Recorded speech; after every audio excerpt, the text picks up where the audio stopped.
This free video is brought to you by the Team Topologies Academy. Our goal is to help organizations become more effective and more humane. If you find this video helpful, we would love for you to check out and recommend our Academy content.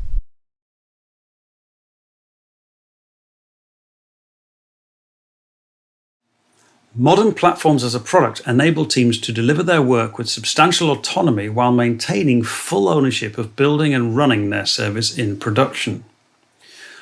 Modern platforms also allow teams to do their work more efficiently. They do not do the work for them, with the associated scheduling and prioritization issues for the platform teams to respond to demands from all the engineering teams. In short, modern self-service platforms do not block teams, contrary to traditional platform approaches that are usually request or ticket-based. The platform provides important internal services that abstract away low-level concerns, including but not limited to infrastructure provisioning, deployment pipelines, monitoring, and so on. Teams can therefore focus and accelerate flow in the services they own by not having to maintain or worry about the entire technology stack underneath it. For example, at Spotify, platform teams have worked on reducing the number of decisions an engineer has to make and reduce the complexity of our technology by automating the integration of the underlying infrastructure. Consistently creating tools and services that allow engineers to work further up the stack improves our organization.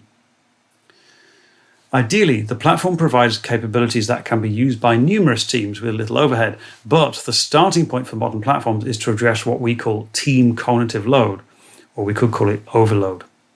Cognitive load for an individual is the total amount of mental effort being used in the working memory. The cognitive load capacity for a given team is the combined cognitive or brain capacity of all team members. This mission to reduce cognitive load for teams can and does often lead to very different solutions when compared to the traditional focus on shared services and cost reduction for platforms of the past.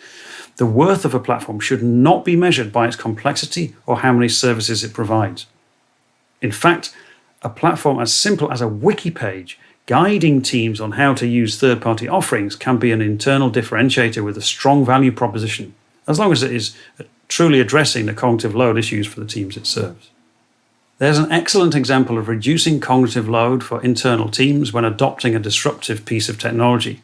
When Airbnb adopted Kubernetes as the foundational technology for orchestrating the underlying infrastructure of their services, they realized they were introducing major changes to their development teams, which would have to understand a lot of the details on how this new technology worked, if left unchecked. The Airbnb infrastructure team, effectively acting as a modern platform team, set out to simplify the workflows for their engineering teams by providing useful tooling and abstractions that reduced their cognitive load. Teams were able to focus on the specific configuration needed for their services and rely on sensible defaults provided by the tooling for the boilerplate code and configuration required by Kubernetes. For example, the kubegen command line tool automatically created all the necessary setup and configuration files to deploy a new application version to multiple environments, in this case dev, canary, production, as needed. The infrastructure team provided similar tools for building, deploying, or diagnosing the applications running on Kubernetes, with minimal cognitive load for teams. Kubernetes, like other large technology, is complicated because it supports a large number of use cases across the industry. A good platform service layer takes that large surface of complexity and reduces it to the bare minimum needed in the organization's specific context, therefore reducing the cognitive load for teams relying on the platform.